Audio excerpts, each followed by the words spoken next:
സ്നേഹത്തിൻ്റെ തടവാണ്, നിസ്സഹായതയുടെ തടവ്, ദാരിദ്ര്യത്തിൻ്റെ തടവ്, രോഗത്തിൻ്റെ തടവ്. എല്ലാറ്റിലും ഗീത എന്ന അംഗനവാടി ടീച്ചർ അവസാനം മറ്റെല്ലാ തടവുകളേക്കാൾ സുരക്ഷിതമാണ് ജയിലറയ്ക്കുള്ളിലെ തടവ് എന്ന് ധരിക്കുകയാണ്.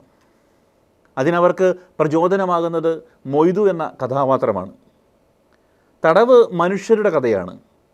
സങ്കടങ്ങൾ വരുമ്പോൾ വലിയ കുളത്തിൽ ഒറ്റയ്ക്കിറങ്ങി നീന്തി ആശ്വാസപ്പെടുന്ന ഗീത ടീച്ചറുടെ ചുറ്റുവട്ടത്തുള്ളവരുടെ കഥ വല്ലാത്തൊരു കഥ.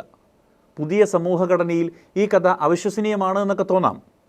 പക്ഷേ പോയ കാലങ്ങളിൽ നിങ്ങളുടെ മനസ്സിൽ ജീവിക്കുന്ന ചിലരെയെങ്കിലും കണ്ടെടുക്കാൻ, നിങ്ങളെ തന്നെ വീണ്ടെടുക്കാൻ ഈ തടവ് ഉപകരിക്കും. നമുക്കറിയാം ഈ കാലഘട്ടത്തിൽ എത്തരം സിനിമകളാണ് തിയേറ്ററിൽ നീണ്ടു നിൽക്കുന്നത് എന്ന്. നമ്മളിൽ നന്മ വളർത്തുന്ന സിനിമകളൊന്നും അധികം ദിവസം തിയേറ്ററിൽ ഉണ്ടാവില്ല. കാരണം നിങ്ങളിൽ നന്മയുണ്ടാവുന്നത് കാണാൻ നിങ്ങളല്ലാതെ മറ്റാരും ആഗ്രഹിക്കുന്നില്ല എന്നത് തന്നെ.